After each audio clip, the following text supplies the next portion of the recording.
How is it going, everyone? Today with my WWE Hell in a Cell 2019 live review. Of course, I attended Hell in a Cell last night at the Golden One Center. Of course, it aired live on the WWE Network as well as pay-per-view. And overall, I gotta say, what an interesting show it was, to say the least. It started off great. You know, the rest of the card I thought was okay to good. And then the main event was going great until that horrible bullshit finish that pissed everyone in the world off that I still can't wrap my head around.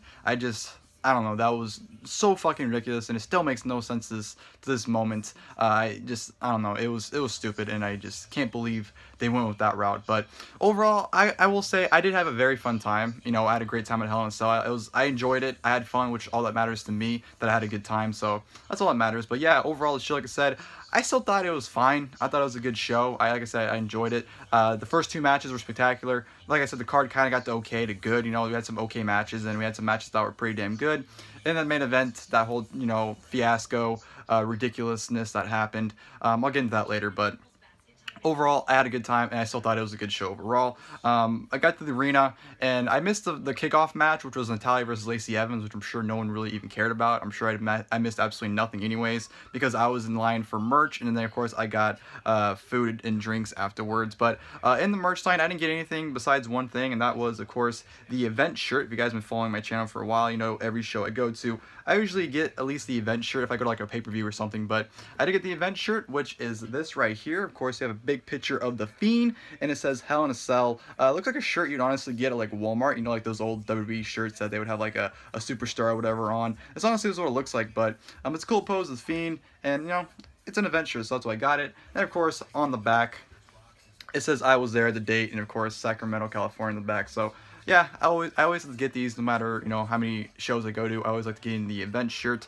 But yeah, after that, I went to my seats, which were up in the upper section, which I haven't sat up there at the Golden One in the 200s. But yeah, sat in the 200s. The view wasn't bad at all. I saw everything just perfectly fine, which is funny because, you know, on SmackDown I went to in June, I sat front row. And then you fast forward to Hell in a Cell, and I'm sitting, you know, I think it was like third or fourth row from the very top. It was funny, but I still had a great time. I went with my girlfriend and my niece, and we had a blast, so it's all really mattered to me. But yeah, like I said, missed the Lacey Evans Natalya match. Who really cares? I know they're having a rematch on Raw tonight, and a last woman standing match, so whatever. And then, of course, go to the main show, which opened up with the Hell in a Cell match for the Raw Women's Championship. Becky Lynch taking on Sasha Banks, which is kind of funny. The crowd was kind of split more towards Sasha, I would say. When she came out, I think she got a bigger reaction, and Becky kind of got more boos than Sasha did. So I thought Sasha got more of a reaction, well, more of a positive reaction than Becky, but I think people were more I thought people were more so behind Becky still, even though she got some boos.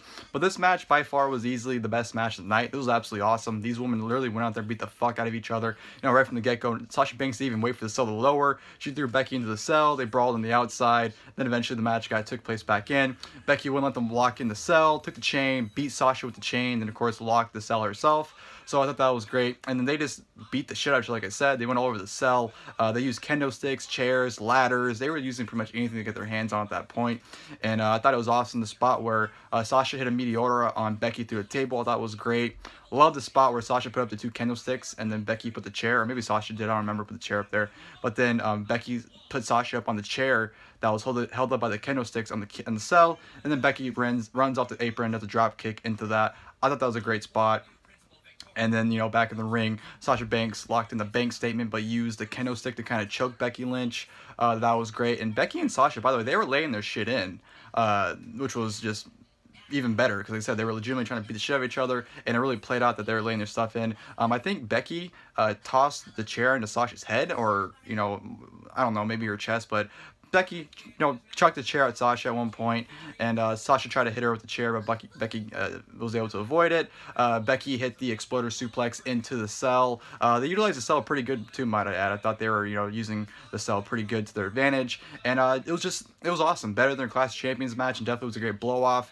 Surprise finish, you know, Becky Lynch locks into this armor with Sasha, and Sasha's reaching for a chair, but as she's reaching for a chair, she just taps out all of a sudden, and the reaction was definitely very mixed. I think there was more boos, which I was very surprised by, because I thought, you know, people wanted Becky to win, but yeah, there was quite a bit of boos when Sasha lost, and even I think the reaction to go to the crowd was some dude literally just shaking his head because he was mad about it. But nonetheless, it was a fantastic match. You know, then of course the whole thing with Sasha crying afterwards, which was of course playing into the the whole story with Sasha and Bayley throwing a fit after they lost the women's tag team titles at WrestleMania this year. So yeah, tremendous match. Had a lot of fun. The crowd was really into it as well. Couldn't ask for a better match, honestly. And then, speaking of great matches, we go into, which I didn't know it was until the match started, but a tornado tag team match between Daniel Bryan and Roman Reigns taking on Luke Harper and Erick Rowan. This match was awesome as well. Honestly, I thought it was equally as awesome as the opening match. I know some people, you know, I've read some reviews and saw some reviews from people, and obviously, you know, the women's match was higher rated from people, but I thought this match live was just equally as fun, I would say. I'm not saying it was as better as that match, but it's equally as fun, I would say.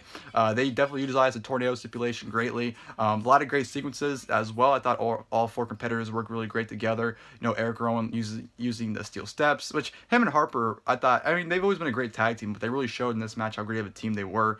And I thought it was great. Love the spot where they took out Roman Reigns. They were trying to take out Daniel Bryan. They tried to do the powerbomb to Daniel Bryan on the announce tables, but Daniel Bryan ended up hitting a hurricanrana on Luke Harper off the table. Then Roman Reigns came out of nowhere and speared Erick Rowan through a table after Erick Rowan took him out with the padding of the barricade and hit him over the barricade to take him out. Thought that was a great spot. Then, of course, back in the ring, it was Bryan and Harper. Harper was giving Bryan some dragon sleepers, and then of course Bryan landed on his feet on one of them. I forgot. I think he did the. I think he did his infamous backflip, and then Reigns came out of nowhere, hit a Superman punch. Bryan hit a running knee, which followed by a spear by Roman Reigns, and 1, 2, 3. Bryan and Reigns win this tag team match. Like I said, very, very fun. The crowd was really into it as well. Bryan's reaction was insane, by the way. The yes chant going absolutely crazy for him was great. And I like that he wasn't really embracing it, too. I love that he's still playing the whole thing where he has his arms out and not really fully embracing the yes until the end of the match where, you know, Reigns went for a handshake. Bryan blew him off, put his arms out, and, of course, vintage Team Hell No with him and Kane hugged it out. Him and Reigns hugged it out, so it looks like they're fine. Looks like we're not going to get that heel turn, or not heel turn necessarily, but, you know, revealing that Bryan was behind the attacks and aligning himself with Harper and Rowan. Looks like he's a full-fledged face again, which I don't mind, but, you know, Bryan as a heel is just so much better if you ask me. But yeah, definitely a very fun match nonetheless, and it was awesome. And then, of course, we go to some matches that were announced on Twitter this morning, or not this morning, but yesterday morning before the show.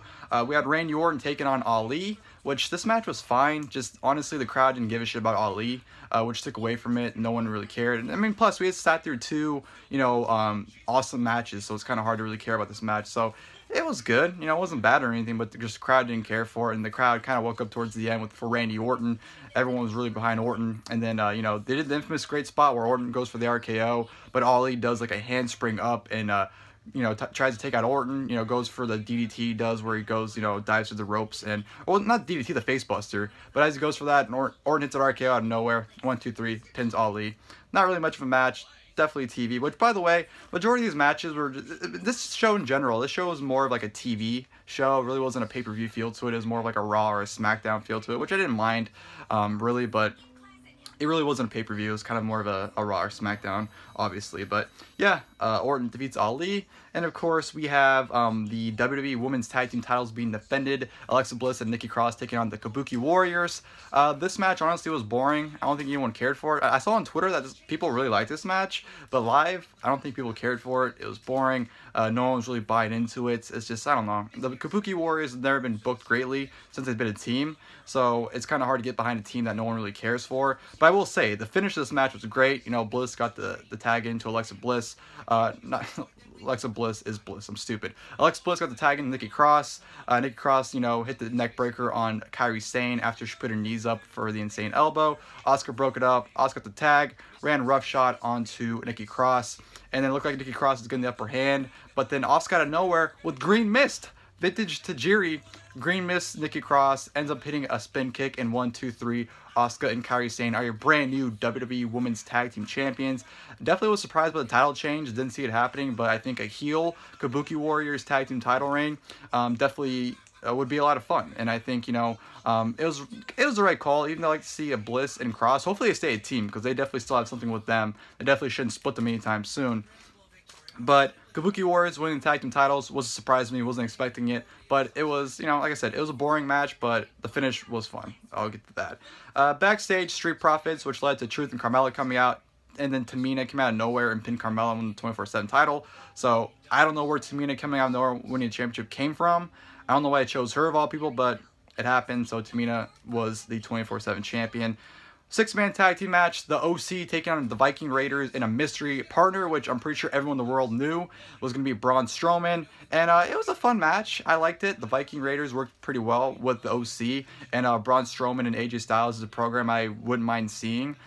So, you know, it was fine. Then the match ended in a DQ, though, because the OC beat down Strowman for a while. And then did the whole thing where Strowman takes out the OC with his shoulder blocks, which Gallows horribly sold that, by the way. It looked like Gallows just got, like, brushed when he took the shoulder tackle from Strowman. But what it was, AJ tried to attack Strowman, set up for the final forearm, but we went for the final forearm. Strowman, I thought he just, like, slapped him, but he did a KO punch to him, I guess, to build up his future match with Tyson Fury. And then, yeah, that was pretty much it. It's really awkward, too, because, like I said, I thought he slapped him, and Strowman was sitting there, like, with his hands up, like, waiting for him to get back up to, like, punch him. That's what I thought he was going to do. But then they just played Strowman's music, and that was that. But Strowman was mildly over, by the way. Huge pop for Strowman. And then the way AJ was selling it was awesome. Him stumbling to get up, and then him on the ramp with the championship trying to hold it up, then he falls over. Everyone was laughing at that. Everyone thought that was hilarious. So, yeah, that was... I mean, the match was fun. I liked it, you know, for what it was, but the DQ wasn't necessary, and I don't know. I just... whatever. It was what it was. King Corbin taking on Chad Gable. And, right, of course, before the match, or during the match, when the match first started, Corbin grabs the mic, says that, you know, pretty much shits talk Gable, making short jokes, and W him Shorty Gable. So the whole Shorty G rumors for Chad Gable might be coming true, or at least calling him Shorty Gable. I don't know. But the match itself was pretty much like every Corbin Gable match, where it starts off slow, not much going on, and then as the match progresses, the crowd starts getting more invested, and that's what happened here. The crowd really got behind Gable at one point, and the near falls were great. Corbin brought out the, what the fuck's this stick called? I forgot what it's called. But he brings out, tries to use it on Gable, but Gable's able to reverse it, rolls up Corbin, and 1, 2, 3 pins King Corbin to defeat him. I thought it was a very good match. You know, like I said, it started off slow, progressed into a very good match. Out of the 3 matches they've had so far, I'd say it's probably the weakest, though. But all their matches have been very good. So it's not downplaying it. It's just saying it's the weakest of the 3, in my opinion. But yeah, Gable defeats Corbin. Like I said, thought it was a very fun match. You know, then we had the SmackDown Women's Championship being defended. Bayley taking on Charlotte Flair. But as Bayley is making her entrance and as they're showing the international commentators, Tamina is out all of a sudden. Then R-Truth is chasing her. And then Funaki, of all fucking people, is defending Tamina. Carmella attacks Tamina from behind. And R-Truth pins Tamina. So R-Truth regains a 24/7 championship after Carmella, you know, was champion for a while. So that was a great skit. That was funny watching it. And I love these unique ways of doing it, you know, with, you know, them showing the international commentators and then, like, Truth slowly making his way to chase Tamina during entrances. I don't know. I like the creativity, and I like that. I thought that was great. Really enjoyed that segment. And then, of course, we went to the SmackDown Women's Championship match. Like I said, Bayley defending against Charlotte Flair. It was a good match. It was average. Definitely better than their Clash of Champions match, which isn't really saying much. But it was good. Not their best match they've had. You know, their previous matches, like in 2017 and whatnot, were better. But it was fine. Not much to it. Charlotte, of course, wins with the figure 8 to win her 10th Women's Championship. So, I mean, I guess it's kind of cool to say I saw Charlotte's 10th Women's Championship title win. But, yeah, no one really cared for the match either. But Charlotte got a nice pop winning the championship. Then, again, just like Sasha Banks, they show Bayley for a good while, which got really awkward after a few minutes, crying that she lost the championship. And just got to a point where it's like, okay, move on. We don't need to see this anymore. Let's go. Move on. But yeah, playing off, like I said, the rumors of them throwing a fit after losing the women's tag team titles at WrestleMania. So I don't know where the story's going to go with these two crying, but I don't know. I don't really care either, to be honest, but I don't know. Bayley she's such a fucking loser. I hate to say that, but she really has been booked like a loser for the past like month or two. So it's hard to really have sympathy for someone that's like that, but it is what it is. Backstage segment with Chad Gable, again, embracing the short jokes and whatnot. And then Corbin attacks him from behind, throws him into the stairway. So that was, I guess, to set up another match against them, probably like on Raw or SmackDown, or I don't know, maybe the next pay-per-view Crown Jewel, which, by the way, each ad that played for Crown Jewel, major boos. No one cared to see Crown Jewel. Everyone's against that show. So yeah, that was that. And then we go to our big main event. Universal Championship being defended inside Hell in a Cell. Seth Rollins defending against The Fiend, Bray Wyatt. First off, the Fiend's entrance is awesome. Definitely the spectacle to see. Was very awesome. Although it's not really that dark. It was actually very, very lit.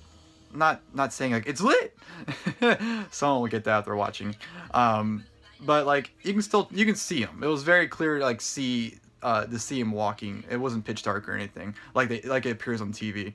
But it's still a spectacle. It was definitely really cool. The Fiend was probably the most over person. They showed the match graphics. He got the biggest pop out of everyone, especially when he came out. And I absolutely fucking loved. Even my girlfriend, she was saying how fucking cool it was. The lighting for the cell. It legit was like a horror movie, the match, and the lighting and everything. So the lighting was fucking awesome, how it was red for it. And then the match starts. And I will say this. The match was going great until that fucking finish. I loved the Fiend no-selling everything Rollins was doing. The Fiend was just killing Rollins at one point, and then Rollins had his comeback, had a super kick, and then he hit I believe a few stomps, and then he hit a stomp, and the Fiend no-sold it. He just like pushed up and he's back up. And then Rollins, they fought a little bit. He hits Sister Abigail. Rollins kicked out at 2. Gets the big hammer that he's been using on the Firefly Funhouse to kill like the Bunny Rabbit and whatnot. The Fiend pulls that out. Not able to really use it. Rollins takes control, super kick. But then the Fiend snaps his neck, which obviously, if you snap someone's neck, they're gonna fucking be dead, alright? Or at least have a broken neck. They should be dead. So, Rollins, in theory, should be dead right now, but he's not. Rollins, has his comeback, super kick, and then in the ring, hits a few stomps, pins the Fiend kicks out at 1. Hits a few more stomps, pedigree, kicks out at 2. And then Rollins just fucking running corner to corner to corner to corner to corner to corner, hitting stomps on the Fiend. He had to hit at least like 15 to 20 stomps, which at this point is overkill. I'm all for it for making the Fiend look like a monster by kicking out or just, no-selling the stomp. But it got to the point where it's like, okay, this is getting ridiculous how many stomps he's hitting. And then Rollins decides it's not enough. Takes a chair, point blank, no bullshit, boom! Right in the Fiend's fucking head. Puts the chair down, grabs a ladder, smashes his fucking head with the ladder, puts the ladder on his head, puts a chair on him, puts like 15,000 chairs, and is just smashing his fucking head in. He's legit smashing his head in with the fucking mallet, chairs, ladders. He's trying to kill this man at this point. And then all of a sudden, here comes the big breaking point. Rollins grabs the sledgehammer. Shout out to Triple H. Grabs the sledgehammer. He goes to hit it. Referees tell him no. No, no, no, no, no. And I'm thinking, just let him fucking do it. Rollins says, fuck it. Smashes his head down with the sledgehammer.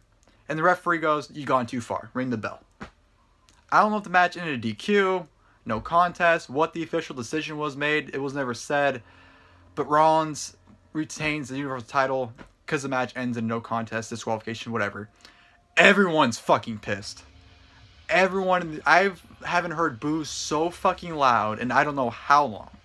The crowd's chanting for refunds, huge AEW chant, bullshit, everything you can think of in terms of negativity was being chanted.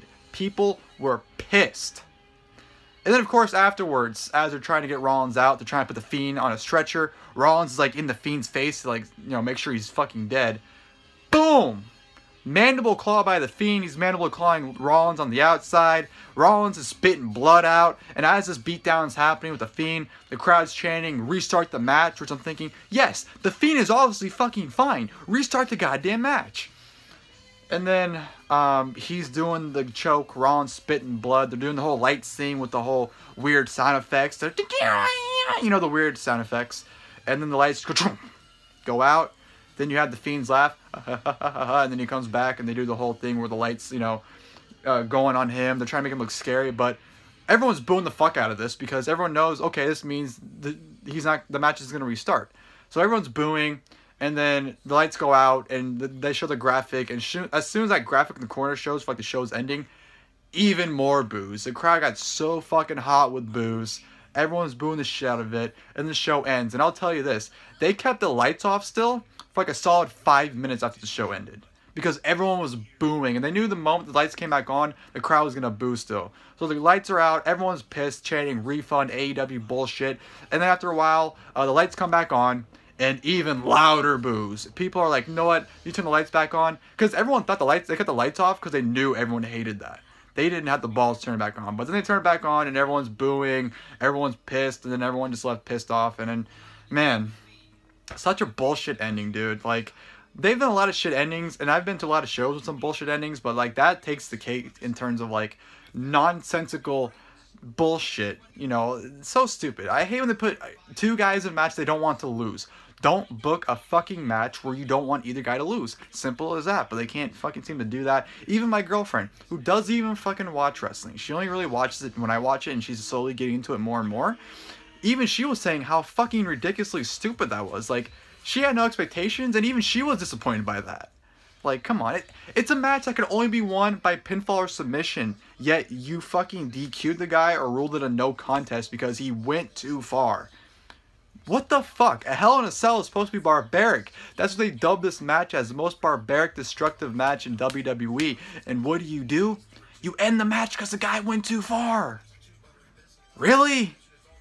I don't know. Fucking stupid. And I was just so pissed off. That's why I didn't do my live review last night, because I wanted to cool down. I knew I'd be ranting about it, so I wanted to take a day to kind of calm down about it. But yeah, I still can't get over how ridiculously terrible that finish was. But overall, I still had fun. I'm not taking away anything. I had fun at Hell in a Cell. My niece and girlfriend had a great time as well. So I'm not going to let that finish dictate how I felt. But it was a good time. Like I said, it was more of a show than a pay-per-view.